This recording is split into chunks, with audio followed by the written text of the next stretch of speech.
Once upon a time, entrepreneurship felt new. In 1606, 150 British people who were getting low wages and were paying very high rent took a risk upon themselves and signed up to sail a ship bound for the New World. We don't know their names, these poor people who were the sailors, but we know their ship was called Sea Venture. And in 1609, it sank. It sank at sea near Bermuda, 1,000 miles off the coast of the US, with all 150 people on board. Miraculously, they all survived. This is true, by the way. And they found a little island full of wild boar and fruit. According to the historian Peter Linebaugh, they, quote, promised unto one another they shall not set their hands upon any travail or endeavor ever again. Basically, they committed to a full-on permanent strike against the Virginia Company of London. Now, when other ships came looking for them, guess what? Their pride and their self-worth as sailors spread to everybody else in the Armada. So clearly, not all entrepreneurship is equal. The Virginia Company investors, who were expecting to make money off of this convoy, they were very much at odds with the sailors who were supposed to help get them there. And today, entrepreneurship feels a little less new, even the last 10 years. A German investment group called Purpose recently published a manifesto about how companies put purpose first in a way to sustain their profits over the long term. So purpose always needs to feel new. Having a sense of purpose helps recruit and retain people, sort of like you might expect these sailors would have if they had a better purpose or purpose-driven colonialism. And getting people to do things is the very simple definition of power. So while this might feel uncomfortable, let's try to take that as a good thing, some of the discomfort around talking about power. This session is about new forms of power and how it's shaping capitalism and whatever comes next. So what brought us all to this session? Is it because there's a sense of purpose that really moves us? Did we want something bigger out of what we have, or some more power for ourselves? And do we in business, or those who are consulting for business, have that same sensitivity of where we're working with power in a conscious, verbal way, speaking truth to power? Of course, any kind of business, whether it's the Virginia Company or future companies that we know today, tends to find itself at odds with social movements, especially those that are popular and that are amongst working class and poor people. So a few questions that motivated our session are, what are the kinds of power that can't be traded away? What is power that can't be valued in terms of return on investment? And perhaps most importantly, how do we as people, again, working in business, consulting for business, advising, being cultural icons or tokens sometimes, how do we see those lines and keep ourselves from crossing them? So we're going to hear from 4 speakers: Kristina on feminist foreign policy, Maria on false claims in the advertising and fashion industry, Jess on struggles in the workplace, and Ed on rebellion against species extinction and climate change. So we're going to hear some talks one by one. We'll have some Q&A. Then we'll close with some group discussion. All along the way, we're going to include as many of you as possible who feel moved to share. And I would add at that point, if you don't find yourselves often feeling welcome or able to share, consider this an opportunity. And if you feel that you are a little too comfortable sharing often in these public spaces, think about making space and inviting others to use some of that. All right, so we're going to begin with Kristina.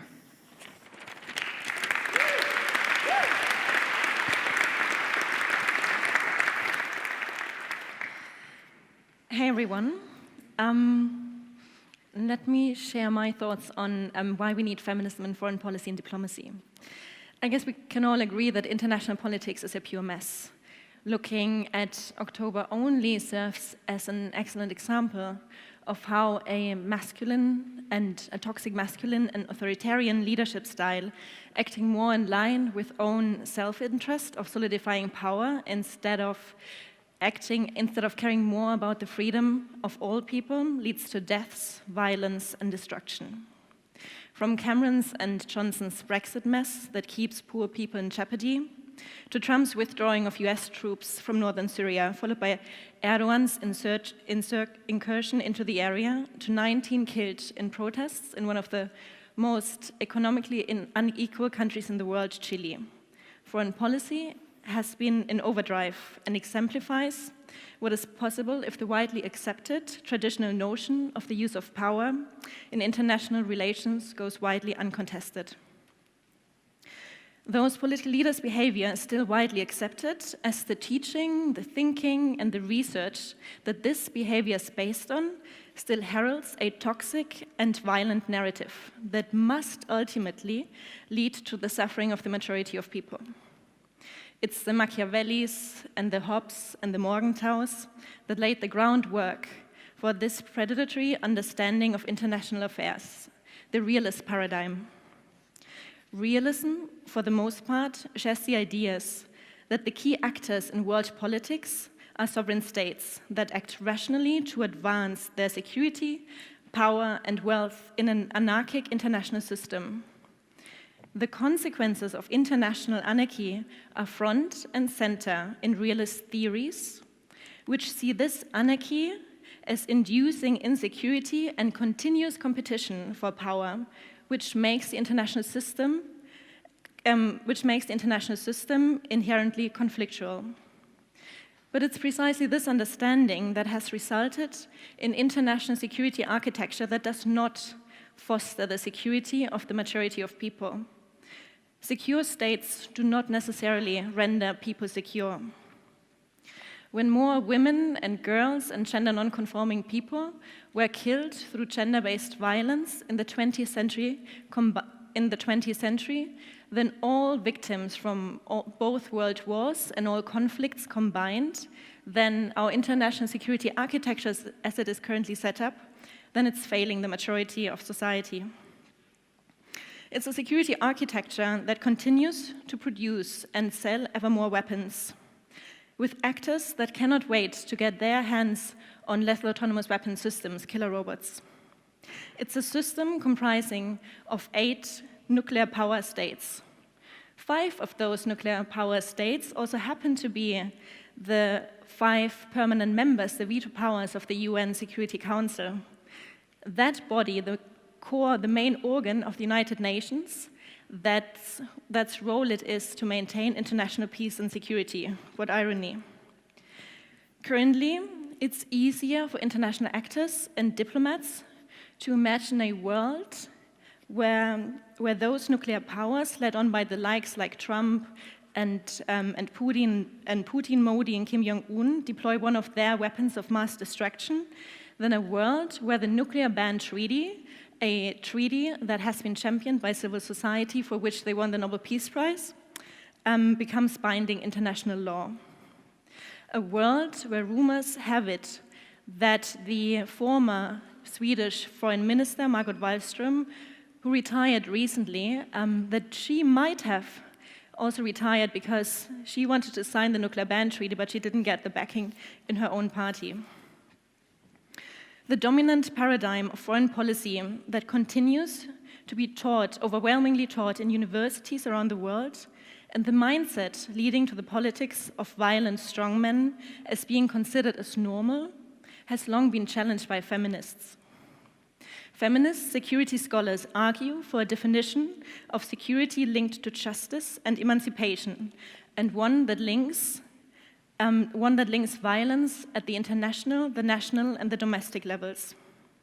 This is because research, such as by the Brookings Institute or Hudson et al., indicate that the most significant factor towards whether a country is peaceful within its own borders or towards other countries is the level of equality within a country.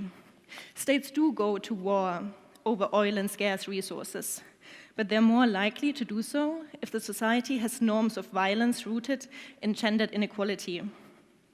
Violence becomes an acceptable option when women and other political minorities are not considered equals. Societies that accept domestic violence and sexual assault and societies that inhabit a pervasive rape culture are more likely to go to war. The personal is political, as feminists have long known. The personal, in fact, determines war and peace for all. Feminists, tired of this realist paradigm, demand security to be understood comprehensively and holistically in terms of the real-life, everyday experiences of human beings and their complex social and economic relations as they're embedded within global structures. A feminist politics of peace defines security in terms as it is defined by feminist activists. Feminists are critical of security measures which promote militarism, making demilitarization a core feminist issue.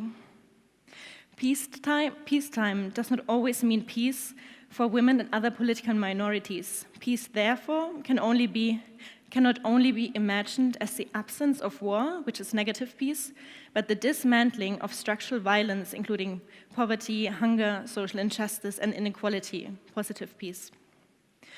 It was already in 1915, more than 100 years ago, that during the First World War in The Hague, 1,500 feminists met in The Hague for the International Conference of Women, where they demanded measures to end the First World War and to prevent an additional one. Their measures, their demands included dismantling the military-industrial complex, equal rights for all, democratic control of foreign policy, peace education for children, and an emphasis of mediation and conflict resolution. But in patriarchal societies, those in power and wider society in general, they go a long way to ensure that challenging and feminist ideas are silenced. In the 80s, feminist international relations theory became more prominent. In 2000, the Women, Peace and Security Resolution, leading to a whole agenda within the United Nations Security Council, was adopted. 2014, Sweden adopted a feminist foreign policy. 2017, Canada adopted a feminist international assistance policy. And early this year, France also adopted a feminist foreign policy, though we haven't seen lots of substance yet. And we, the Center for Feminist Foreign Policy, were the world's first organization fully dedicated to a feminist foreign policy. Feminists in foreign policy, we are more and louder than ever before. We are more prepared than ever to challenge how power has been operating. We are very prepared to challenge the myth that diplomacy and activism cannot go hand in hand. We believe they must, for power to be distributed fairly and for new actors to become more powerful. Let me give you one example on this activism within diplomacy and foreign policy. Germany currently this year and next year sits on the United Nations Security Council. They're one of the 10 non-permanent member states. They got elected, and in April this year they had the presidency in the Security Council. And when states have the presidency in the Security Council, they usually come up with an idea, a new resolution or something they want to bring into the council. Germany did exactly that. When we, as feminist civil society, learned that they wanted to focus on sexualized violence, well, the prevention of sexualized violence and conflict, we first thought, yeah, okay, cool idea. I mean, it is problematic. Then whenever a feminist topic gets into security architecture, that women are overwhelmingly portrayed as victims. But we still thought, okay, let's see what Germany is doing. But in March, so a month before April, we wrote an open letter saying, hey, Germany, look at what's happening in the world. We don't think it's a good idea, because the 5 veto countries, one of them has become ever more misogynist, especially the US. So we said, please don't do it. And we're worried that whatever you want to bring into the Security Council will be watered down by one of the veto powers. And that's exactly what happened. Germany brought in a resolution. The Trump administration looked at it. They saw that it included sexual and reproductive health rights, so access for conflict victims of rape to abortion. They threatened the veto. Something like that had never happened before on this wider topic. So Germany took out the whole language. We were shocked, we were furious. Whilst the resolution itself still has a couple of mechanisms and ideas in there that advances the whole agenda, it was a terrible signal, political signal, that a country like the States can force another one to abandon their stand on sexual and reproductive health rights. The control of the body of other people, I believe, is the utmost form of oppression and control of people's freedom. And that is exactly what happened at the Security Council that day. But feminist foreign policy encompasses all areas of foreign policy, that is trade and security, migration, diplomacy, climate, health, human rights. And we demand a new power distribution in relevant institutions, from governments and foreign offices, NATO, the UN and its Security Council, to embassies and the EU. We demand for foreign policy decisions to be primarily informed by feminist civil society. We demand peace infrastructures, including peace ministries, instead of defense ministries and killer robots. We demand human rights and human security to be at the core of all foreign security policy decisions. We demand for foreign policy to abandon the unjustified overrepresentation of men and to maintain feminist analysis in all work processes. When Arusa, Bhattacharya, and Fraser, the authors of Feminism for the 99%, wrote that, and here I quote, "The time for fence-sitting is past, and feminists must take a stand. Will we continue to pursue equal opportunity domination while the planet burns, or will we reimagine gender justice in an anti-capitalist form, one that leads beyond the present crisis to a new society? There's no doubt for feminists working in diplomacy and foreign policy that this must equally be applied to our field. Feminist foreign policy is an intersectional fight." Whilst Germany by no means has a feminist foreign policy, there are feminist steps taken nonetheless. I'm an advisor to the foreign ministry in Berlin, and when in April we went to Latin America with the foreign minister, I was very pleased, surprised, I was very pleased to see that despite initial protest, the foreign minister decided to first meet a group of feminists and shake hands with Bolsonaro afterwards. A feminist foreign policy fundamentally questions how power is distributed, what those currently in power prioritize, and what they base their acting on. Feminists in foreign policy and diplomacy demand that power derives from feminist activists on the ground, from their lived experiences and needs. There's a good chance that someday we'll find ourselves in a more just and peaceful world, but only if we recognize that feminism is a necessary condition for peace, and that we actively need to break up current power structures for new feminist power to come into foreign policy. There will be no peace without feminism.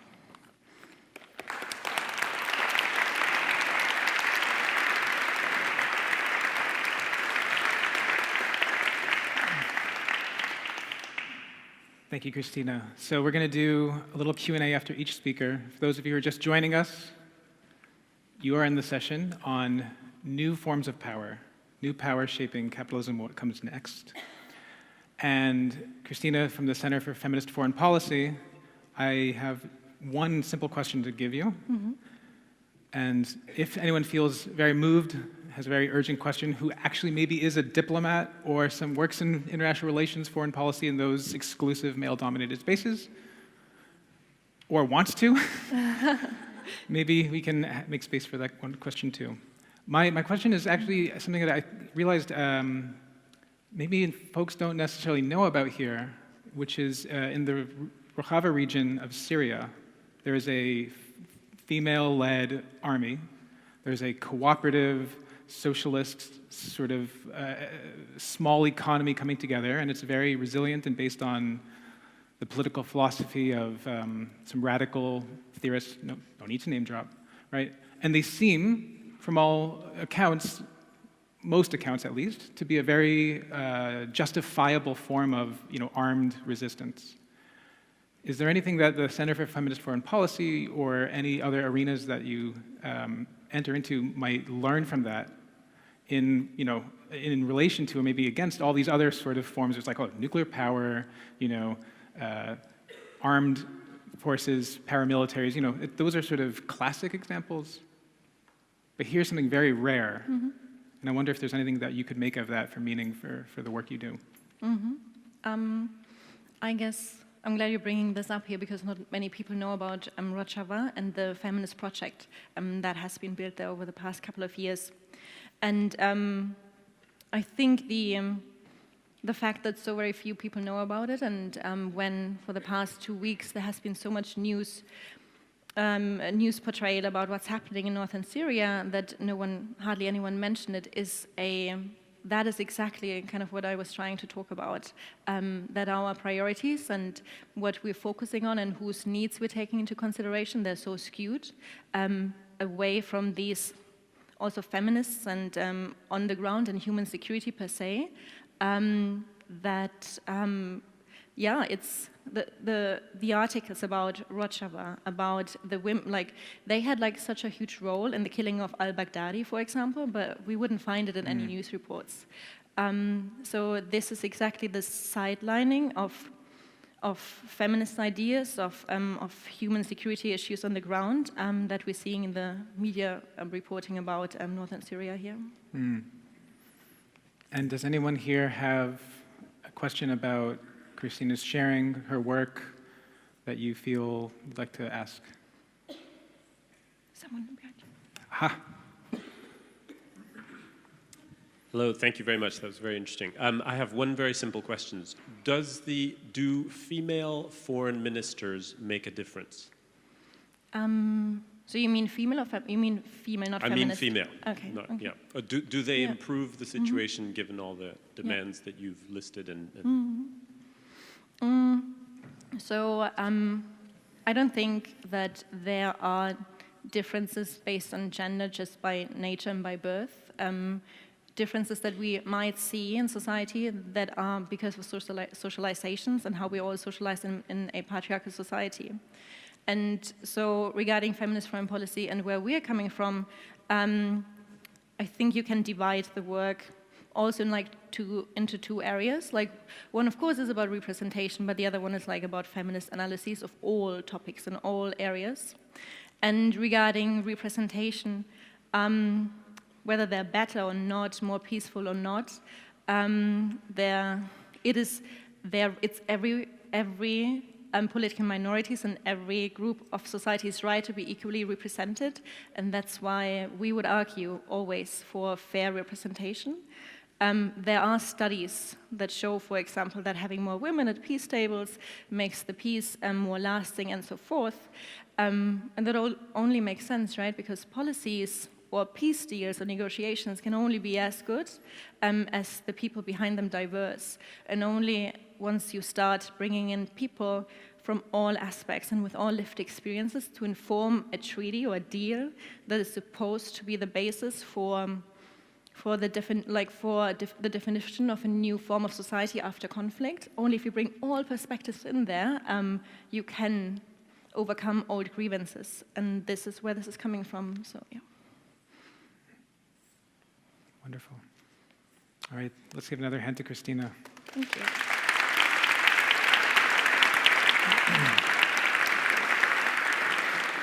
Next, we're going to hear from Maria, who is going to share research on the corporatization of feminism.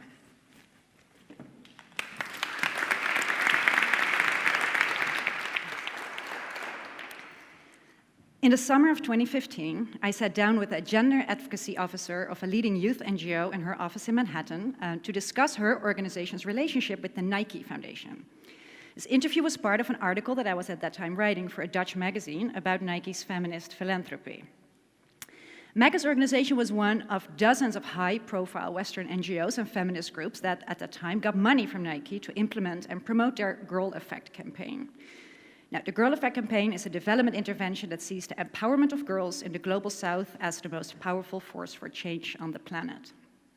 According to the Girl Effect, investing in the self-esteem and the entrepreneurial competencies of girls with business training and social clubs, microcredit, savings accounts, and girl power media themes will unleash their potential to solve poverty because, compared to their male counterparts, girls invest largest shares of their income back into their families, and this in turn drives economic growth. Under Nike's leadership, this idea of girl power as smart economics became hegemonic in the gender and development field. Nike, stunningly, even got the UK Department for International Development so far as to pay them millions of pounds of taxpayer money for their Girl Effect work. And the influential New York Times columnist, Nicholas Kristof, has been one of the most influential promoters of the Girl Effect logic in the US. He too received money from Nike. So to Megan, the Girl Effect logic was a matter of common sense. If girls just have a chance to come together, she said, and talk about their lives, this could change everything. When I asked her how exactly this works and how she measures that change, she told me that there's plenty of evidence that shows that girls reinvest their incomes back into their communities. Now, aside from the obvious issue that it's another particularly feminist idea to rely on women's self-sacrificing spending behaviors as a vehicle for economic growth, the vision of empowerment that the Girl Effect and Megan were promoting is obviously firmly rooted in a neoliberal free market ideology that governs our capitalist system. It's one that Nike surely benefits from, but poor and working class women do not. And so how, I asked her, do you view the role of living wages, unions, collective bargaining, social safety nets in the economic empowerment of women and girls, hinting at the Girl Effect's silence on all these issues? Sure, she said, that matters too, but labor rights aren't part of my field. And so apart from her wish that the Girl Effect would frame girls' empowerment differently, as an end in itself rather than an instrument for growth, she expressed great comfort with her alliance with Nike. This investment language, she said, that's just how it is these days. That comfort, however, quickly vanished when I brought up some studies that showed abuse and exploitation of girls and women to be rampant in Nike's factories. As a grantee, I asked her, how do you deal with those tensions? I can't comment on that, she said, sounding slightly apologetic. We work with the Nike Foundation, not the corporation. When I explained that, given the scarcity of development funding, I could fully imagine that declining a major grant on the basis of such concerns is a tough call to make, she asked me to turn the recorder off for a second. She said, I realize how problematic this sounds, but I don't want to cause trouble for my organization or my colleagues by questioning Nike in a newspaper. Now, Megan was the last one out of 6 large Nike grantees with whom I had a similar conversation that summer. All of them distanced themselves from the business practices that generated Nike's philanthropic generosity. But Megan's openness on why she couldn't engage with this paradox, even though it was off the record, stood in stark contrast to the senior manager at a high-profile women's NGO, American, who brusquely shut down her call, telling me she wouldn't talk at all about Nike's supply chain, and neither was she prepared to speak about the living wage gap in the Girl Effect theory. One of the people who was prepared to comment was President Obama's first global ambassador for women's rights, a woman who's also worked very closely with Hillary Clinton in the past. The ambassador had not only praised Nike as a feminist champion in the media, but also other notorious anti-worker corporations like Walmart for their groundbreaking feminist philanthropy. My question on Nike workers caught her off guard.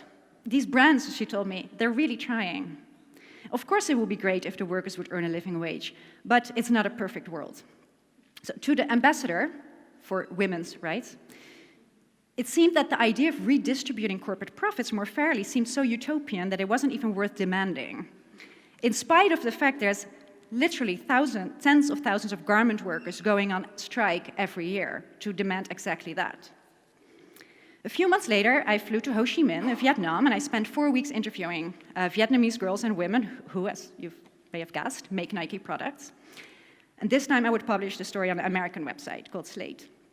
So for context, Vietnam is a country where workers are forbidden from forming their own unions, and they risk arrest if they try to collectively empower themselves on their own terms by striking. The women said they needed 3 times as much salary to take care of their family. Many of them only saw their children once or twice a year because they couldn't afford to raise them themselves. They complained about constant abuse, yelling by their manager, relentless production pressure, unpaid and forced overtime, and major health concerns. Fainting in these factories, due to the heat, the pace, the lack of breaks, lack of healthy food, often due to poverty wages and bad factory food, is routine.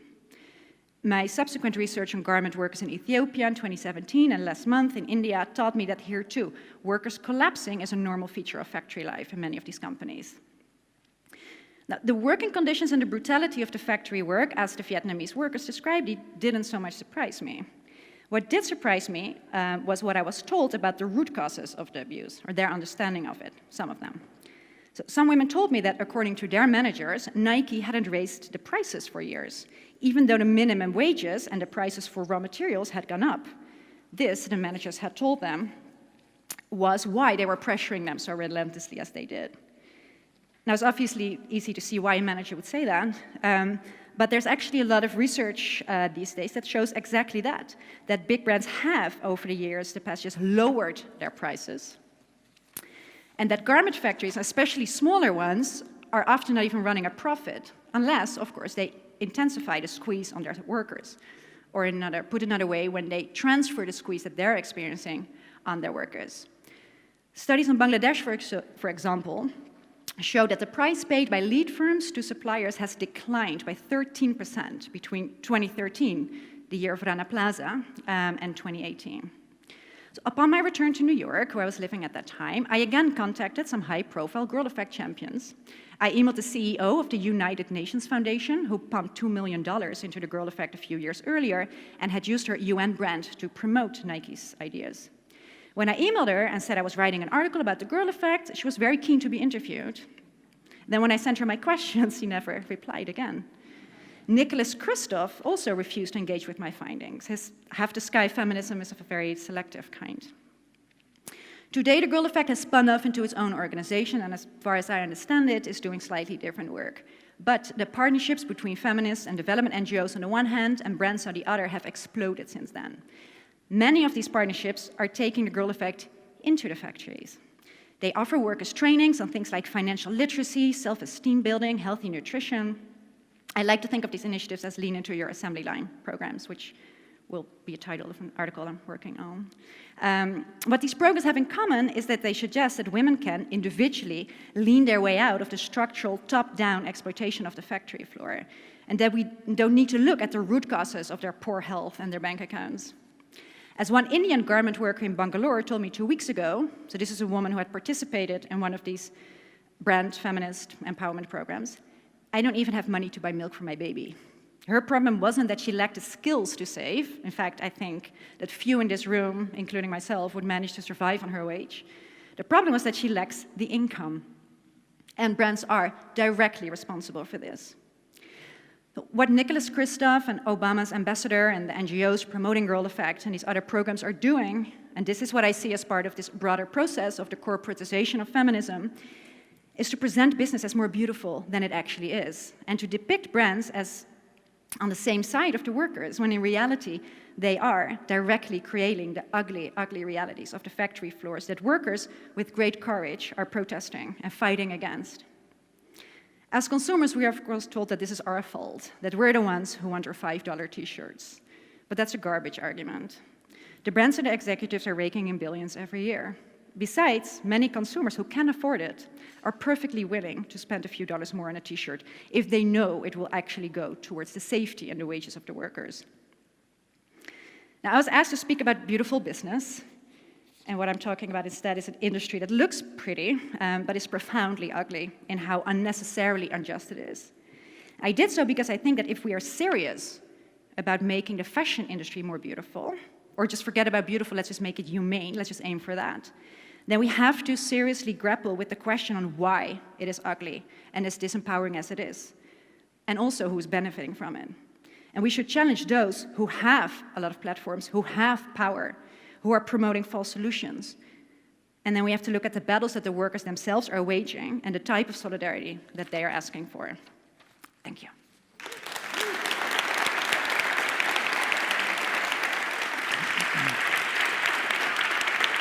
I'm shaking. Thank you so much, Maria. Welcome. I want to get some more statistics from the room. You gave an excellent outline and some framing. So please, all of you, raise your hand if you have ever had to go into work for your boss or manager when you were sick or had other maybe mental health issues and were not really trying to go to work that day. And you did so perhaps out of survival. Okay. Let's also now raise our hands if we've ever talked openly with our coworkers about some of our struggles, the pay inequality between us and somebody else, some racial or sexual harassment. Okay? And now lastly, raise your hand if you've ever participated in some kind of walkout, some kind of slowdown, some kind of strike or other way to do what you can to withdraw your labor, to not work with your coworkers. Okay, maybe. Now, please raise your hand if you have family members or friends who have done any of those things. Still not everybody, all right. So this gives us a feel for maybe how we are in this room relating to the work that these women that you believe are on the sort of receiving end of the girl effect maybe, some way we can empathize some more. And I'm curious to ask you about, since it seems like your theme is broadly about realism. I hadn't looked at it that way, but I guess. Mm-hmm. Right, so some reality behind some of the image and the brand. Yeah. Tell us, if you could, about where you think it is, perhaps in your own work as a researcher, something that you find really helps people relate and connect with that research, since it's not something that many of us have had a direct experience with. Can I sort of change that a little bit? If you have, please. Thank you. The thing that really helps me in my research and sort of work that I do, and the very difficult conversations I have, because part of my doctoral work is to interview many of these organizations that, again, are taking this corporate money and they are dealing with these conflicting issues, but they're often not happy to talk about it, because obviously these aren't comfortable questions. I move a lot in those spaces where those sort of stories are told that I'm sort of resisting, and sometimes I am wondering, am I just being mean, or am I? But then I am reminded of the interviews that I have done with workers, and it is precisely that luxury that I have, that I actually have direct exposure. I have interviewed so many women. I know so many. Of course, it's only this sample, but that really helps me to sort of keep me focused, because, if you look at, again, the risks that they're taking, that we don't read anything about, not coincidentally, then the risks that, it's not even risks. Then those sort of uncomfortable, conversations that I have, they're nothing. So that doesn't answer your question at all, I think, but it is that the direct exposure to, again, having to these people and sort of having that first-hand experience, that helps me very much sort of stay in touch with the people that you're advocating for and learning from. Yeah, and also to, that was what you were asking, how you connect it, to sort of break it down and make it digestible, because you can read studies. Again, I brought up the 13% decline, and there's more studies of that. If you're interested and you want to know what is causing sweatshop exploitation, it's easy. You can find studies, but often they're boring and they're dry. And if you have, again, these interviews yourself, it helps you digest it. It's if you look at those struggles, if you follow those developments, it just makes things very simple. Yeah. One more short question from me, and then we'll open it, is for those people who are working in these ambitious, nonprofit, sort of social movement organizations that have a lot of access to millions of dollars in grant funding, or some of the folks at, not Nike, but Nike Foundation, or wherever. And I imagine a lot of us in the room can certainly relate to those sort of intermediate spaces that look good, that we have been asked to enter because they are, quote, for good, or whatever. Is there something that you've learned from the folks you've interviewed that helps share some of that tension? Yeah. Working with that kind of power when you are in the system. It's that when you work so closely with power, you become blind to it, and you only see the nice people who work in it. You don't see the structures anymore. That is, at this point, sort of one of my key takeaways. People keep telling me, you should talk to the people at Gap or at Nike. I'm sure they're nice. It's not about them. It's about sure, they have great intentions. It's the structures that are surrounding these intentions and that make them go nowhere. That's what I'm sort of looking at. And so one of my takeaways is very much that people do end up believing that, they're all on the same side, which, again, individually as people, they might be. If you take a step back, you see this as a system, and of a relationship of exploitation where people are making billions there and nothing there, it just becomes a different story. So I guess to echo that out to everybody here, that we should try to see the systems in which we are implicated as a particularly positive and optimistic group of people in this gathering. So let's take a brief question, if anyone has one, for Maria. Who feels like they really, really, really want to ask that question? We have two of you, I'll let you decide. Sure. Oh, wild card. I really appreciate your talk and what you've given us to kind of chew on. I want to know what you would recommend we do, because I think the problem that I have, I actually have a background in branded content, so I've worked with corporations for many years, and I'm particularly good at messaging. So the pickle that I get in, just as a human, is who then do I work with? Yeah. Like, and if I say, okay, you know what, I personally will get out of this system. I will no longer work with, these people that you're speaking of. I mean, I've actually had Nike as a client years ago. But if I say, okay, I will only work with ethical clients and I will downgrade or I will specialize, that excludes what I'm capable of doing, right? And it kind of narrows my reach. But even if I go, okay, I'm going, so I guess the question is what to do? Because one of the other things that I have now is I have a capability financially to give.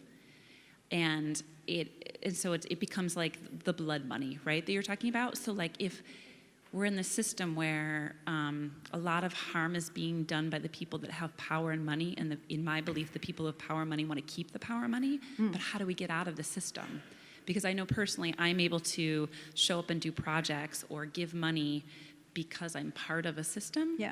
But how do we step out of it and make it more fair, in your opinion? Well, I think there's two questions to that.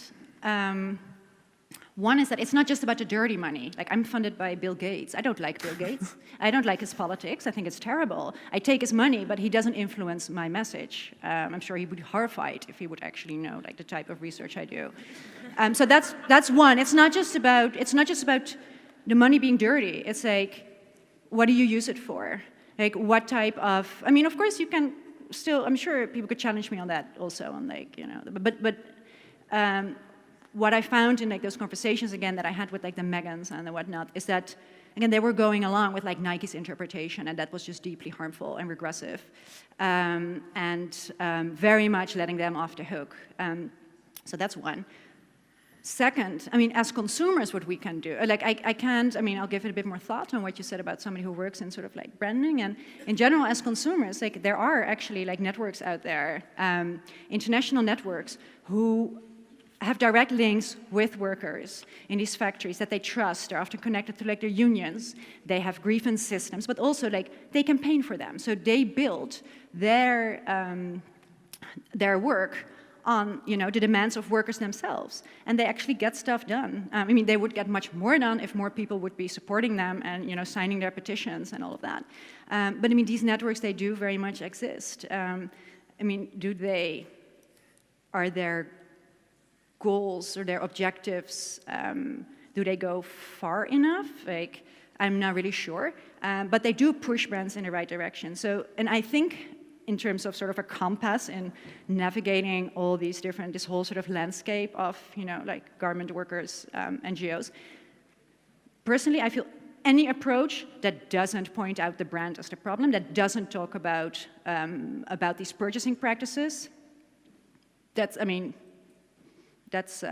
not worth your time. I would just look at those organizations. I mean, I can name a bunch, but it feels like advertising. I'm not sure if I should. Can I? But I mean, these networks, they do exist, and again, they're built. They've been set up over the past sort of since the sweatshop scandals, the late 90s. You have these solidarity networks, and again, I'll give one example. When Rana Plaza happened in 2013, this 8-story building, illegally built, collapsed, 134 people died, thousands got injured. You had some brands like Benetton, this Italian brand, who was denying that they were sourcing there. They didn't want to pay. Then these networks came together. They got over 1 million signatures from consumers to pressure them into paying compensation, like millions of compensation to the victims. I mean, that collapse should never have happened. So it's not, I'm not answering your question as to like, how do we get out of this system? But in terms of what is real solidarity, that's my answer. Like, look for those networks. Yeah, I hope that's helpful. Thanks. Thank you so much, Maria. Sure.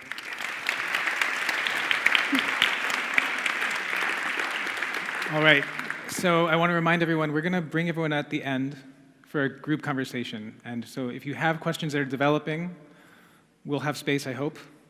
And we'll have a way to have a more united conversation. And also at the end of today, at the end of this session, I think if there's folks who really do, like yourself, feel that it's part of their day-to-day, we'll hold space before the next coffee and whatever snack sort of thing so that we can actually talk about these networks of solidarity and addressing these larger questions. So next I'm going to invite up Jess to talk about workers' rights and some trends in the industry.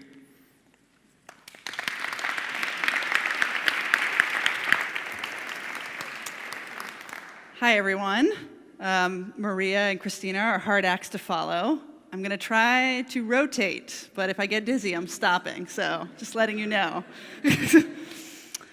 So 1 year ago this week, one of the largest global workplace walkouts in human history occurred.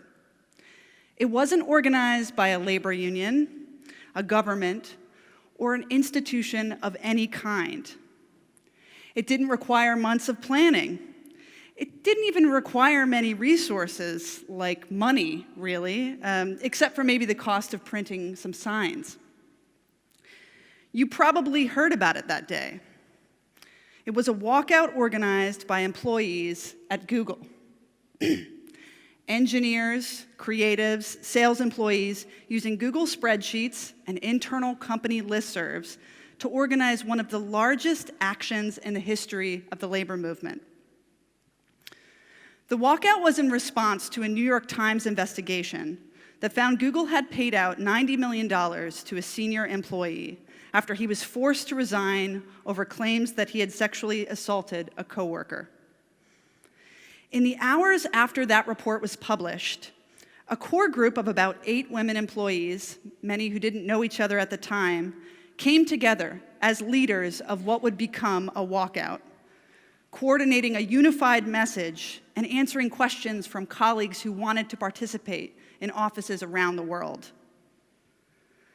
I remember waking to news that day of the Google walkouts in other parts of the world, like Mumbai and the Google headquarters in Dublin. Later that day, Google offices in New York, Boston, and Silicon Valley would walk out too. Overall, more than 20,000 employees would participate that day across 50 cities. Now, when this first happened, I marveled at it because I kept thinking, this wasn't possible 50 years ago. Heck, this wasn't even possible 20 years ago. Digital technology has changed workplace organizing, and it's changed the labor movement. What once required institutional resources, months of planning and stakeholder negotiation, and often the infrastructure of an actual union, now seems possible with a Twitter account and a good email list. And if you think this is just for elite tech workers, think again. In 2014, workers for a regional grocery chain in the United States called Market Basket staged a massive strike, especially by US standards. They didn't belong to a union, and they had no outside support. But grocery store workers managed to use social media and email to stage a strike and shut down stores across an entire region of the US. More than 20,000 people walked off the job, and many people stayed off the job for weeks to stop the sale of the company to people that workers felt would not protect their interests. And guess what? They won. This story that I'm speaking of, the Market Basket story, is actually now taught in business schools. across the US as an example of what a loyal workforce and an engaged workforce is capable of. So what does this mean? What does it mean for workers to have the tools and ability to freely target employers over policies and decisions, to self-organize large demonstrations and strikes, and to have the same access to the media and to the public as employers have historically had? Well, before I answer those questions, and I will try, I want to talk about butterflies. Yes, butterflies. So I have a 4-year-old son, and when he was a toddler, he loved the book, The Very Hungry Caterpillar. If you're not familiar with the story, it's about a caterpillar that eats everything in sight. And eventually, he builds himself a cocoon. He hangs out there for about 2 weeks, and then emerges as a beautiful butterfly. But that story annoys me, because it's wrong. And the real story, I think, is actually far more magical. See, caterpillars carry what's called these imaginal cells, or imaginal discs for the scientists in the room that want me to be precise. And these imaginal cells can create entirely new organisms. So once a caterpillar forms a cocoon, it doesn't just grow wings and become a butterfly. It actually destroys itself first. It begins to digest itself, leaving nothing behind except these imaginal cells. If you were to cut into a chrysalis at the right time, you'd find nothing inside but translucent goo. That's when the imaginal cells are actually working, fusing with this caterpillar soup to form a new creature. And that is how butterflies are born. It's pretty cool, right? I think we're standing at the dawn of a new global labor movement, but it doesn't look like a sunrise. It looks like caterpillar goo. It's not clear at this early stage what form this goo will take. Collective actions driven entirely by workers like the Google walkout and the market basket strike signal possibility. To me, they signal that there are imaginal cells present. But what institutions will be created and what infrastructure will emerge to make it possible for workers to hold real and lasting power in our economy, I think that's still anyone's guess. Although at my organization, coworker.org, we are trying to find that out. One of my heroes in the modern labor movement is Sarah Horowitz, the founder of the Freelancers Union. She once noted in an interview that the history of the labor movement arguably dates back to Exodus, which you could say was one of the first strikes ever recorded. When you take the long view of labor, you begin to open up to the possibilities of its future. And not just the future for workers, but a different future for our global economy. What if together we created an economy where workers' insight, opinions, and collective efforts were valued? What if worker power was understood as a critical part of the push and pull of global markets, boosting accountability and increasing the value of employers in our communities? Which brings me back to the employees at Google. While this massive global walkout was an indicator of what's possible today for workers using digital tools, there's an important backstory that I think shows where we might be headed, and what might be possible for workers not just in tech companies, but for baristas, museum workers, rideshare drivers, and everyone else. I first became aware of these nascent employee organizing efforts inside Google 2.5 years ago, when a group of Googlers, as they're called, contacted a member of my team with concerns about persistent harassment on internal company message boards, particularly targeting trans employees and employees of color. Those early discussions led to a broader conversation about diversity and inclusion at Google. Employees told us that for all the lip service paid to these values, many felt too little was being done to diversify the ranks, especially in senior positions.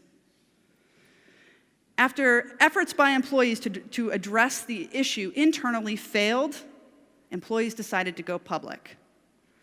They asked my staff at Coworker, to provide them with trainings on how to speak to the media, and also what their legal protections were as Google employees under US federal labor law. After receiving those trainings, a small group of Googlers partnered with an asset management firm to bring a shareholder proposal to the Alphabet shareholder meeting. They were calling for CEO pay to be tied to diversity and inclusion metrics. The measure failed, but it marked an important departure for those employees who no longer accepted that internal channels to give feedback and affect change were wholly sufficient. The following year, so this year, even more employees attended the shareholder meeting, introducing shareholder proposals on a wide range of issues. I think it was like maybe 5 or 6 total. And if I had to bet, I'm going to guess that this is going to continue into the future. I think it's going to be a regular feature at every Alphabet shareholder meeting, that there will be employees with proposals on everything ranging from the climate crisis to diversity inclusion to forced arbitration. Today, there remains a large decentralized network of employees engaged in organizing at Google. And decentralized networks can be messy and accident-prone, especially when compared to hierarchical institutions, but they are also efficient and highly responsive. The women who led the walkout at Google were personally passionate about the issue. They were appalled by the company's behavior and therefore motivated to take the personal risks to voluntarily lead a global action. And unfortunately, they paid a price. Meredith Whittaker, a prominent Googler who's been a leader on ethical AI in the tech industry, penned a Medium post earlier this year explaining the quiet retaliation that she and several of the other walkout leaders have faced. Many have since left the company. Some say they were forced out. Many workers, when facing the uncertainty of unemployment, as you might imagine, agree to sign non-disclosure agreements in exchange for severance packages, preventing the public from learning what exactly has taken place between employees and an employer. And that's one of the areas where there's clearly a need for infrastructure. Workers need to have a chance to tell their story, and they shouldn't face financial ruin to do so. To solve for this, current and former employees at Google are working towards launching an independent fund that could support whistleblowers and people at Google who face retaliation for engaging in workplace organizing. For example, the fund would replace some of the income that you might lose if you face retaliation for leading a walkout. Now, this fund is an experiment, which we expect to launch in partnership with workers next year. But I think it could be a butterfly wing taking shape. Despite retaliation, the walkout leaders and all who participated did win change. The company overhauled how it handled sexual harassment claims, and it improved its workplace training programs. It also ended forced arbitration for employees. Arbitration, by the way, if you don't know, is when workers are prevented from seeking justice in the courts, this is in the US at least, and instead routed through private arbitration firms that are paid for by employers, so they work for the employer. This change, ending forced arbitration and giving employees access to the courts again, will no doubt make Google a more welcoming workplace for the very people it claims it wants to attract and hire. Today, there's a group of employees calling themselves Googlers for ending forced arbitration, and they're now focused on getting Google to do the same for all Alphabet companies, like Nest and Waymo, and its thousands of contractors who were not covered by this recent change. The walkout didn't produce a complete victory, of course, and employees at Google are still calling for many more changes, but it shows what's possible when workers take risks together and engage in collective action to improve their jobs and their work lives. Before the Google walkout, market basket being an exception, walkouts in the United States were primarily the work of unions and small nonprofits called worker centers. Walkouts were usually planned for months and were tied to specific demands around unionization or contract bargaining. But last fall, every major news outlet covered the Google walkout. And workers everywhere, especially in the tech industry, were watching. We were watching and learning. Googlers had produced, I assume they didn't know that they were doing this, but they had produced a template that other workers could follow. This summer, employees at Wayfair, which is a web-based retailer, staged a walkout at the company's headquarters in Boston. They were protesting the company's relationship with the US Customs and Border Patrol. A couple months ago, Amazon employees staged a walkout in protest of the company's underwhelming goals for addressing the climate crisis. And they actually won very swiftly changes from Amazon on those issues. Something seems to be happening. People are trying things. They're taking risks to challenge their employers and improve their working conditions and their companies. Now, these efforts don't always produce results, and they don't always seem to be building towards anything concrete, at least not yet. After decades of decline, worker activism and power shifting seems to be building. It seems to be growing. On Coworker, we have hundreds of campaigns started by employees at major Fortune 500 companies. At one company alone, there are more than 40,000 current and former employees who created campaigns on our site. More than 50 total on issues ranging from updating the dress code to addressing legitimate safety concerns. And more continue to do so every day. In fact, right now they're fighting for a pay increase, and if you're curious about the company I'm talking about, you can either find me afterwards or you can check out coworker.org and look for it yourself. I imagine not everyone here is excited by the idea of an energized, ascendant labor movement, right? But if you're inspired by the idea of reimagining the role that businesses can play in making our world more just and equitable for all people, in addressing the climate crisis and reducing wealth inequality, I hope you'll consider the role that workers can play in that vision, too. After all, workers are often closest to these problems that we're trying to solve. Thank you.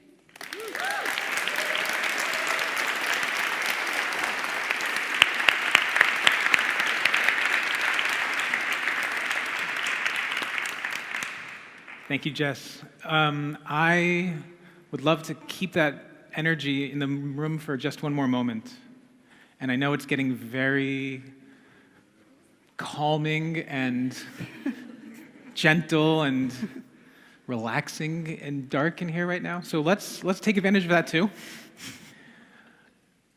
I loved how you walked through a very simple, somewhat linear progression of how some frustration, some grievance turns into some organizing with 8 people, turning into what I remember was 20,000 or more walking out. So all of us here, who works? You can be honest, some of us don't. I appreciate those honest non-hands. May we all one day not have to work in the ways that we don't want to.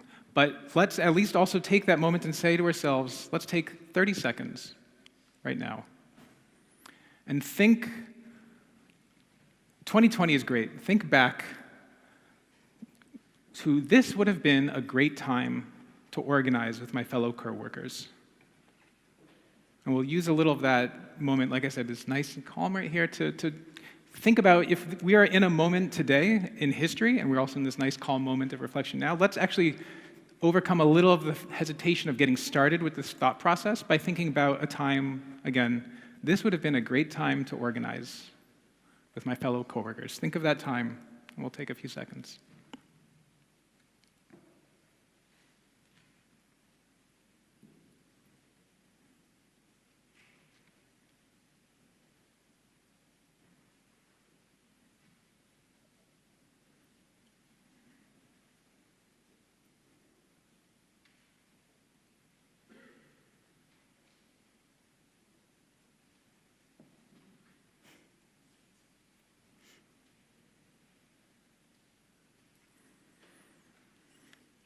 And for the folks who are doing AV and supporting the staff of this conference, you're working right now.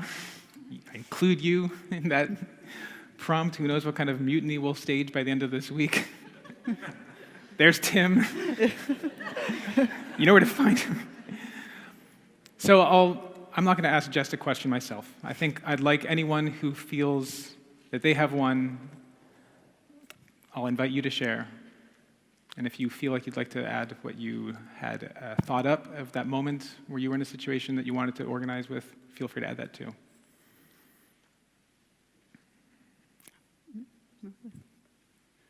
It's two right here. Okay.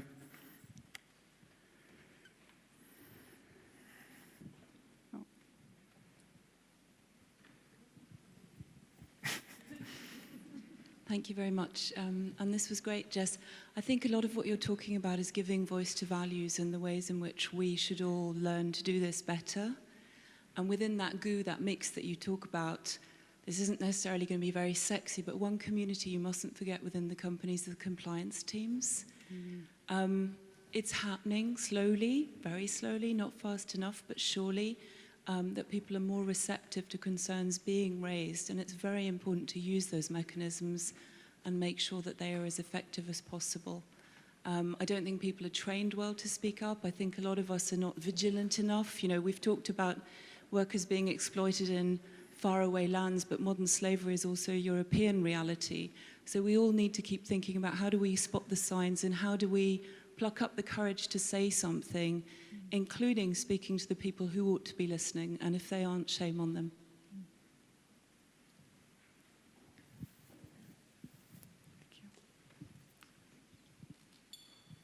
Do you want to follow up?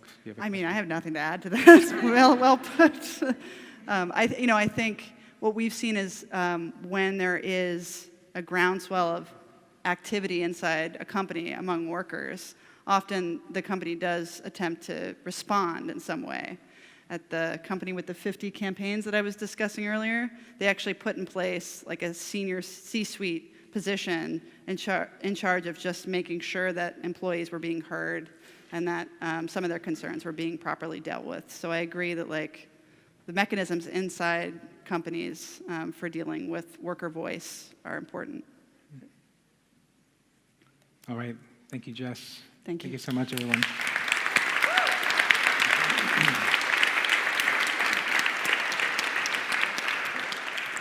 I'm glad to see a few more people have joined us.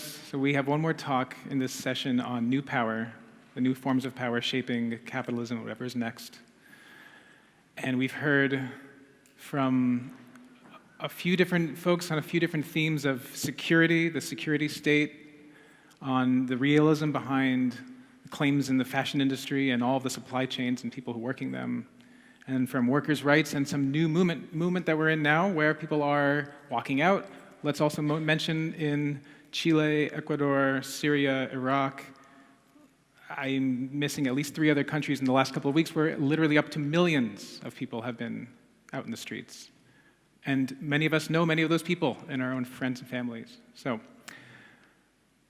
we have one more talk, and as I mentioned again, I'll say it for those of you who are thinking of maybe going to get a coffee to fight off this hush in this nighttime setting, but we will have space after for a little bit, and we'll find a place for us, those of you who feel like you're curious about networks of solidarity, who have things to share with each other, or who may want to find other folks for support and mutual aid.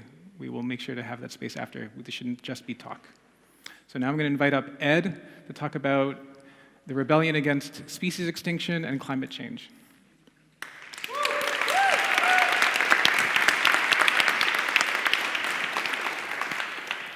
So, well, don't walk out, okay? This is a key thing for the next 15 minutes. So this sepulchral sort of sarcophagus of knowledge is not at all intimidating. I want to tell you a little personal confessional story because I'm a recovering sustainability consultant.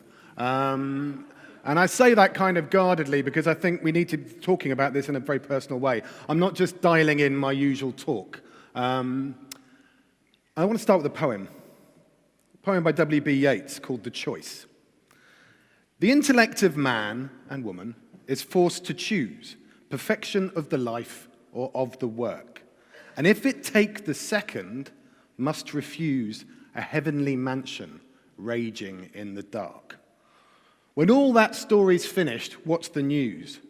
In luck or out the toil has left its mark. That old perplexity and empty purse, or the day's vanity, the night's remorse. Now, I've spent the last 20 years of my life trying to reconcile that tension between personal values and professional work. We've had it highlighted from the audience here in a couple of the questions, and I think it's a very live debate at the heart of what the House of Beautiful Business, the battle of beautiful business, is all about. And we're here talking about new power, and I'm only using one slide. Anyone who's seen me present before will know I use a lot of visuals. I'm just using one slide to represent new power. And I think this image says so much about the intergenerational tensions, the gender tensions, the worldview and value tensions that we're all wrestling with while we're here. You know, it's Greta giving her death stare to he who shall not be named in the White House.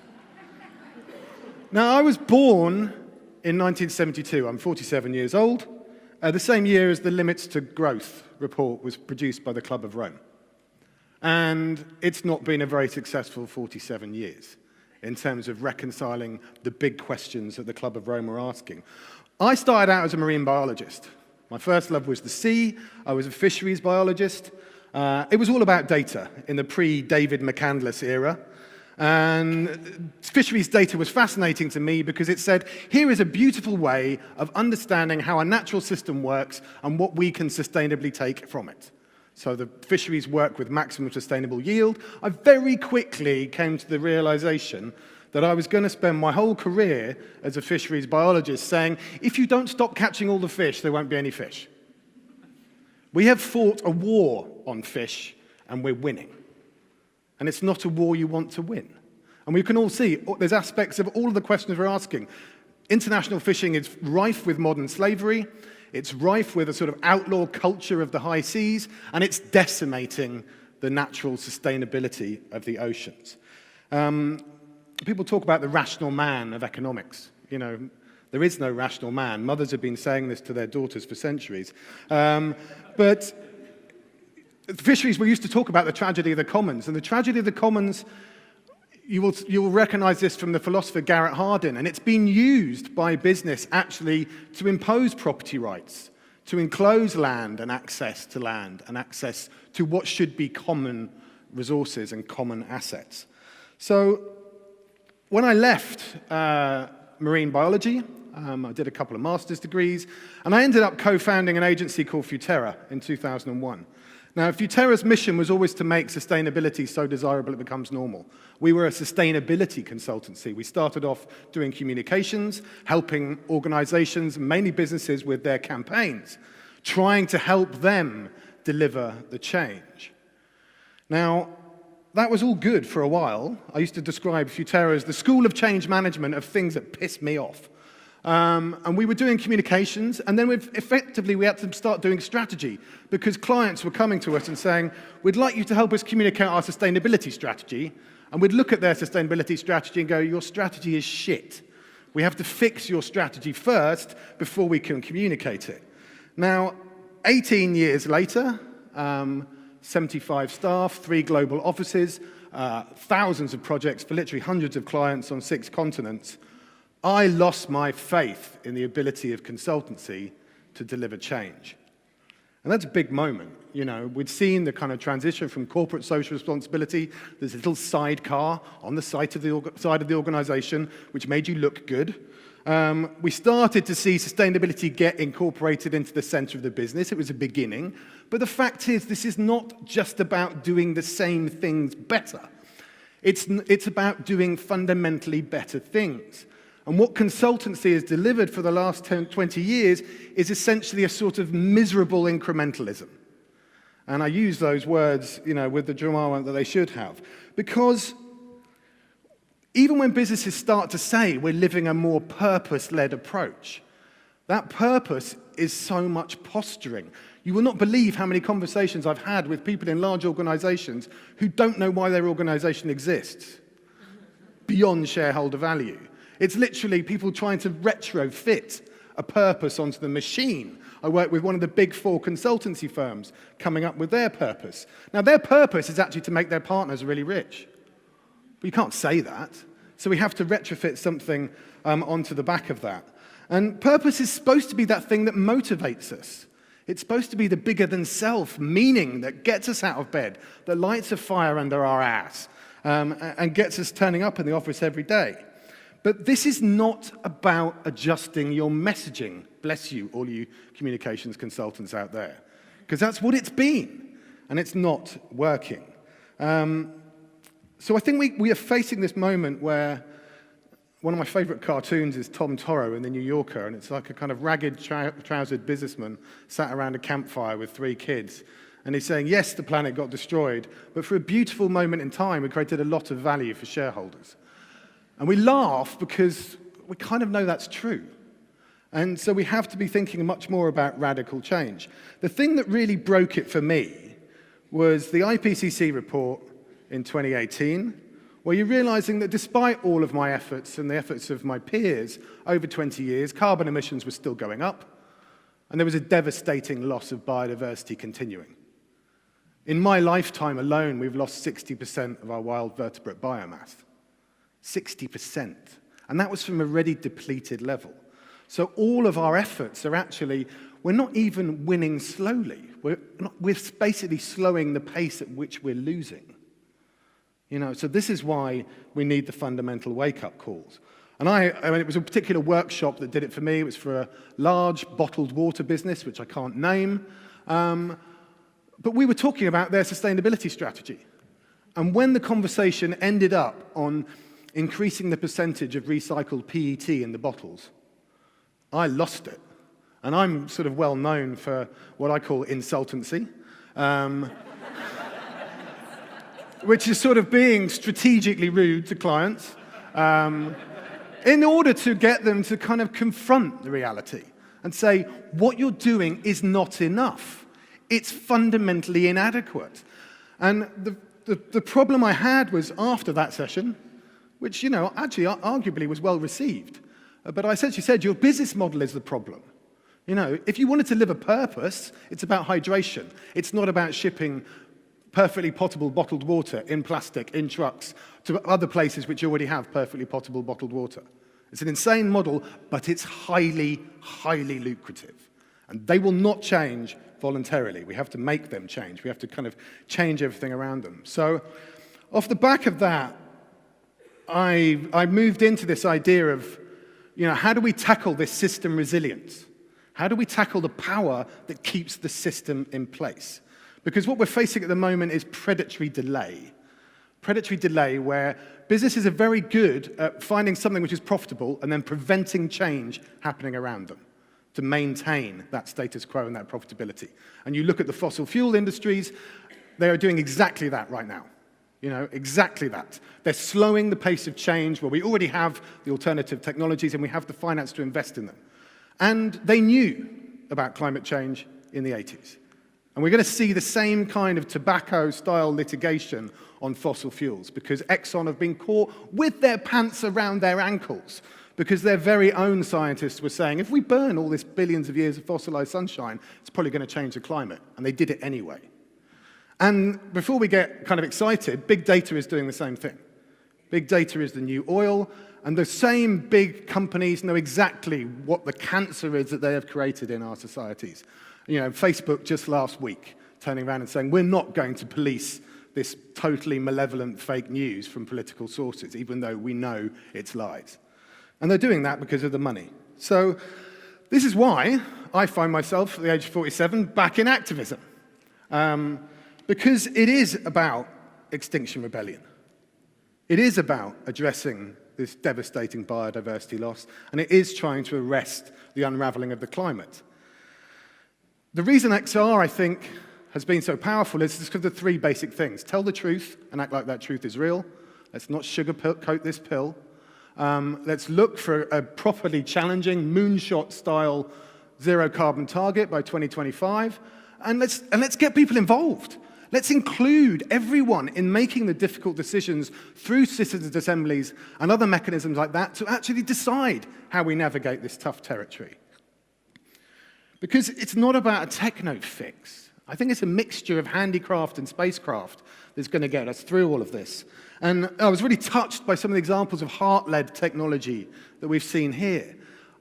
Technology is not an answer, it's a question. And we have to ask the right questions. What is the technology that comes from the heart? And what is the technology that will serve the heart? Because the minute we're all using just this kind of psychological, behavioral psychology and manipulation of our brain, the logical, rational side of ourselves. But we need to trust our gut instinct a bit more and feel the compassion in our heart, because that's going to provide much better guidance for us as we get into what is going to be a very bumpy 10 or 20 years, regardless of what outcome we manage to come up with. So for me, new power is actually about old power. It's about cooperation. It's about collaboration. We've been misled by this notion of nature being red and tooth and claw, that it's somehow punitively competitive. It's not. Nature is the most fantastically interconnected, interdependent, and collaborative system. It actually builds cumulatively together. Donatella Meadows, who was actually one of the editors of the Club of Rome report, said the most powerful thing we can do in terms of delivering change is to change the narrative, to change the underlying story. Because power is not given to us. We have to take it. And we just heard from Jess about the workers' rights. We have to take back that power. The suffragettes were not given universal suffrage.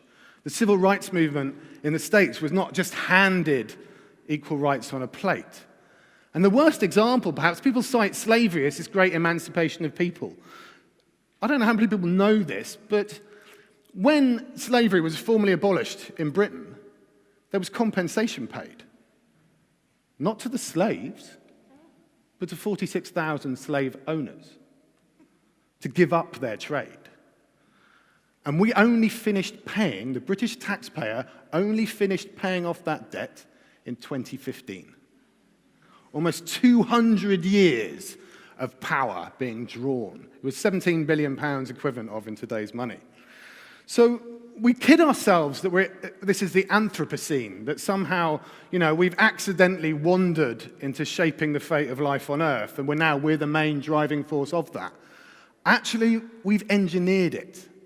We've done it quite deliberately and quite purposefully. So our biggest shift, if you like, in terms of power, is moving from that extractive mindset, that treatment of the rest of the planet and other people as somehow utilitarian resources to be exploited, and to shift it into something which is truly regenerative, which respects one another and respects the fragile web of life of which we're an integral part. Because this is an emergency, and we're not acting like it's a climate emergency. I'm not pointing the finger. I came here by train because I try not to fly. But we're all here coming for our massive great Congress. But there's a huge splurge of carbon emissions coming in our wake. And we need to think about how we embody that climate emergency, because this extraordinary emergency requires an extraordinary emergence from us to be better than we currently are. The biologist E.O. Wilson talks about the eremocene, the age of loneliness. Now, he talks about that because of the loneliness of a species which is occupying a world which is a debilitated version of its former fecundity and fertility and diversity. And equally, we could talk about that age of loneliness in terms of the digital atomization that we're currently facing. But the oldest story, this is not about news stories, I don't think. We've talked a lot, several speakers have said, what are the new stories that are going to bring us together? It's actually about the old stories. Because those news stories, the stories that have led us astray, are a couple of 100 years old. They only go back to the Industrial Revolution. There are old stories in every culture around the world which share the same common origins which served us for thousands of years. Literally thousands of years before we unleashed our collective havoc on the rest of the world. And those myths go back deep into our bones. They're not culturally specific. They actually are coming from our shared origins. And I think that's, in itself, is a beautiful and profound idea. So I think what I would love us to do is to attune a bit more to the reality in which we find ourselves, to be present right here, and to connect with each other and the wider world. Because we're not asking the most profound question of why. And with all respect to Mark Sagar, when he was talking about his soul machines, I was thinking of what George Monbiot said the other week in regard to climate change, where he said, if only we had a magic machine which sucks carbon out of the air, costs very little, and replicates itself. Yeah, it's called a tree.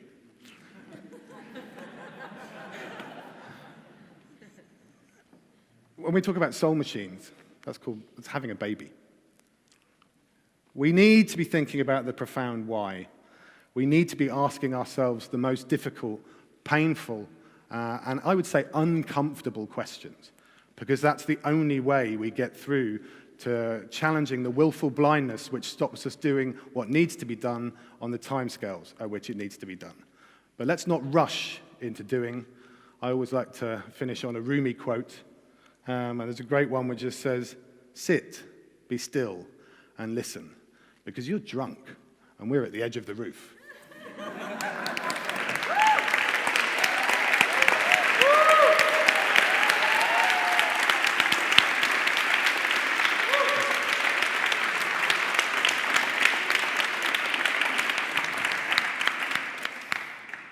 Thank you, Ed. So let's, again, take that pacing. We're going to undo some power symbolically. We're going to take time to have some closing remarks. We're going to have the speakers up here, and then we are going to, like I promised, hold space for folks who are in that moment of reflection and thinking about, as someone who works, as someone who holds power, new and old, ancestral or commercial, what are we doing with that? Talk is cheap, action is hard, but we can help each other. So symbolically downgrading this, I'll bring you up in a second so we can kind of keep our timing and get to this break.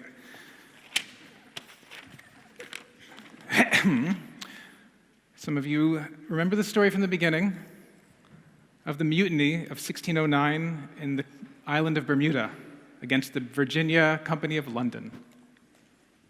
Those mutineers said, we're not working anymore. We're going to literally live off the hog on this island. So from this session we had together, some of you may be thinking yourselves that I want more leadership power, or I want collective power with others. Some of us may be thinking, I don't want to really talk about power at all where I am at. And some of us may fear power because whether or not we want to talk about it, we haven't had the experience of really using it and channeling it. But once we get a taste of it, like those sailors who staged a mutiny after their ship crashed and they all survived somehow, and then that infected a wild mutiny across all sailors for the Virginia Company, who eventually colonized most of the US. Or like neighbors where I live in Oakland, California, who in 1966 said, we're not getting our stop signs put in. It's a dangerous area, cars moving quick. We'll put in a street sign and a stop sign ourselves, and if the cops try to stop us, we have guns. So we will put this damn stop sign in. And they took that and continued organizing that little taste of power for themselves.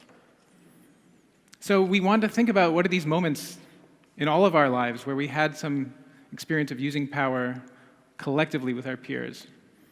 I'm going to invite up the rest of our speakers for a moment.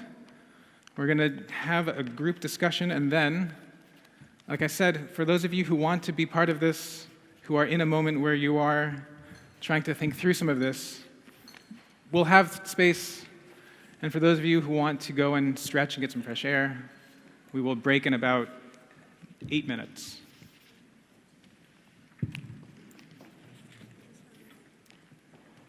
And I'd like, actually, if there's one person who had a question for Ed to carry that theme of this more global, more universal and existential question, if someone wants to ask a question for Ed to start it off, and then we'll have the group of us respond to whatever else. All right? And for those of you who raise your hand. Okay, thank you.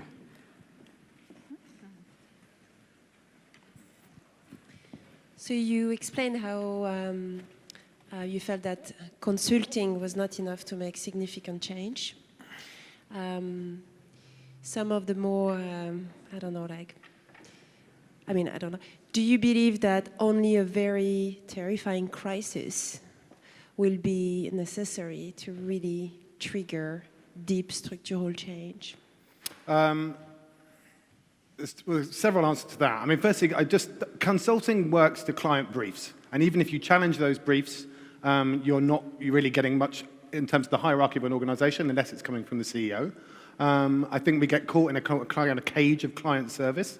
And also, if you're then in a competitive pitch and you pitch something which is really difficult, your client will often go, that's too scary, I'll go with the safe option because I won't lose my job. So I just think that whole dynamic is failing. And then, in terms of a crisis, yeah, those of us who've worked in climate activism for 20 years, this isn't coming towards us like a white swan, with grim predictability.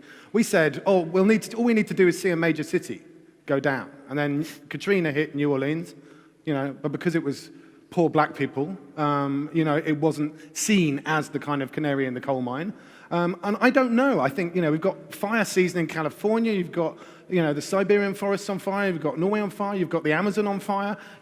What else do we need to see? And the reason I think we need to take back that power, whatever you think of Extinction Rebellion, in 12 months, and I take my hat off here, because I've worked in this stuff for 20 years, in 12 months, we got the government to declare climate emergency. We've got them to revise their carbon targets. It's not good, but we've got it at least 100% by 2050. Way too long, but it's a starting point. And they've just announced they're going to do a citizens' assembly next year. So, in 12 short months, going out on the street and creating a creative cultural carnival of chaos.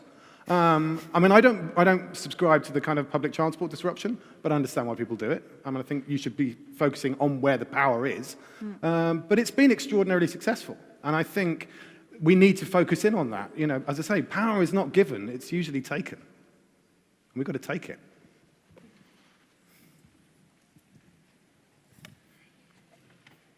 Who else would like to ask? And I ask you who has the question, if you want to take it further, if you have a deeper, unmet need. I can't see anything.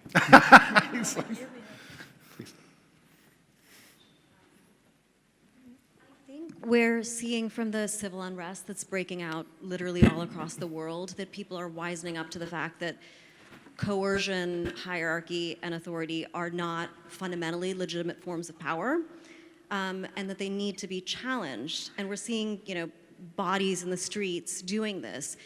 But my broader question is, how do we flip the narrative so that these forces of power have to legitimize themselves? Does that question make sense? Because right now, it doesn't seem like that is what the narrative is. They don't need to legitimize themselves at all.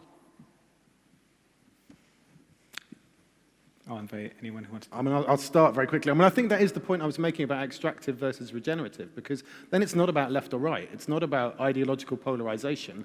What we're trying to do is say, this is the way that things should be working. And I think what you'll see with the evolution of Extinction Rebellion, and they just launched a film today, which is saying, where's your plan? What's your plan for delivering against what we're all broadly agreed on are the things that need to be done?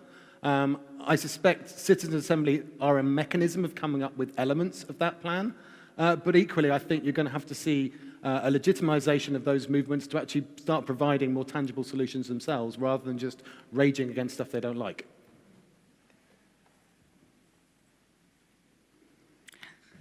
Yeah, that's a very provocative question. I'm thinking about several things. One is, I was at a conference this year, Cirque du Soleil performers gave a talk, and they talked about a new study that's come out that shows that when humans are in the presence of something that sparks awe, so whether it's a circus or a dictator's,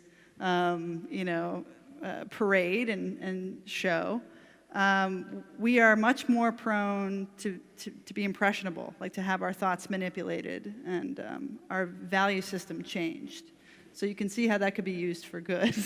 and also used for bad. And I guess what your question is bringing up for me is like, there are people taking to the streets, but it's also an incredibly like fraught period of time where, totalitarian rulers and dictators sowing divide are able to take power and take advantage of this like very volatile moment that we seem to be in the world. And I don't know what the answer to, it's like there's something that has to be worked through to be able to provide the infrastructure and support for the folks that are trying to do the right thing to actually have legitimate power. And I think that's going to take time, whether it's in the workplace, whether it's in state government spaces, whatnot. But that is, I think we're all touching on today, like elements of how that infrastructure gets built. If that makes sense. Mm-hmm. So I want to be able to transition this session to a close in a way that really connects. And one thing I'll ask in a way to help us sort of formalize something meaningful, right? As a group of people, we're clearly in the stage here. We're clearly in a circle here, and this is clearly a lot of talk. So we'll take 2 more questions, and I would love for you to make a demand of us, right? Whether we can hold space after this for more chat, but as we are here now, you could make a demand of us to think on some things. I think I can speak for us that we are willing to take on some kind of request or some kind of task to, as a group of us who've been talking for some time, to do something meaningful for you. So, please. So first of all, I am in awe. So you are positively manipulating at me. Congratulations, all of you. This is absolutely the best session of the whole day for me. So my request is that you all come back to Portugal, and I'll organize a series of events for all of you to pass on the message, because I think we do need this awareness to flow and people to gain courage and not feel lonely about these topics. And now my question is, do we need to make sure that big corporates fail quickly for this change to happen? Because I have given up on helping corporates improve a little bit, because I almost feel like I am a traitor, and I am promoting then that this system that is completely flawed just continues on, thinking that I'm actually improving, but we're not improving anything, we're not changing the paradigm. So do we need instead to help them fail quickly? That sounds like a yes. We have rough consensus. I'm happy to start off. I think what we should be trying to do is democratize them, right? Like, I mean, the market in itself isn't this unequal, like, it's not a natural thing, right? This was created. I mean, there have been policies that have led to this. And it doesn't have to be that way. So I think that's a critical part of it. So when you ask, should we make them fail? I think we should regulate them better. That's one. But I think that's not, I don't think that's about failing per se. I think it's really, yes, about redistributing power and finding ways to do that. And that happens through mass mobilization. And that can come from the outside, but then also, internally. This is the whole thing behind the purpose, right? It's like you have these corporates, it's a recruitment tool, right? It's like, well, we know, everybody wants, not everybody, many people do want to make a change, through their jobs. Why? Because again, the planet is on fire. There's all this unnecessary suffering, this inequality, poverty. We can go on and on. And so this concern, we can't recruit committed, people and keep them motivated. It's yeah, and so I do think, so there's different things. I do think we should expand the spaces for people to challenge power, because all these, CSR departments and, purpose consultancies and whatnot, they are absorbing all these good intentions. This is not just about ideology. This is not about people just believing, in the solutions that are being prescribed from whatever, the boardroom. There's material incentives to it. If you ask me, are you really sure you're never going to apply for a job at Nike? they're never going to take me, but I can't tell you, like, no, I never will, you know? I mean, I have bills to pay, who knows? Like, and so, I mean, I really don't think I will, but so I think we have to take that seriously as well, to look at how do we expand the spaces to take back power and, I mean, not necessarily make them fail, but to make them work for, you know, I'm avoiding 99%, but that's what I mean. I mean, it's funny because I totally agree with that democratization piece, and it also plays to what Jess was saying, because Danny and I were having a conversation in the run-up to this event, citing an example of a now defunct UK arms manufacturing business called Lucas Aerospace. They used to make missiles, and they got into financial difficulty, and the workers sort of had a mini revolt and said, well, why don't we make stuff which actually has a positive social value rather than weapons? And they started designing wind turbines, you know, and all sorts of different things. It didn't save the company from bankruptcy, but it was exactly that kind of internal insurrection of going, why are we using all our engineering skills to make things weapons of death when we could be making, you know, weapons for life? I think that is where we're going to have to close. Yeah, I'm getting the affirmative nod. But that doesn't mean we can't continue this conversation. So 2 quick things. One, we will be having at least some of us here will have a continuing conversation Tuesday at 1:30. We're going to be talking about cooperative alternatives, open source approaches to this work broadly, yeah? And 2, where it's a little more lighted, right outside, right after this, we will find space. And for those of you who still have burning questions, who are in a workplace, from within and without, trying to implement some of these ideas, let's get real, and we'll go and we'll speak with you, and we can... Is that a sigh of relief or exasperation? We also have a few more days together. All right, so thank you to the panelists. Thank you all for being here. So appreciate it.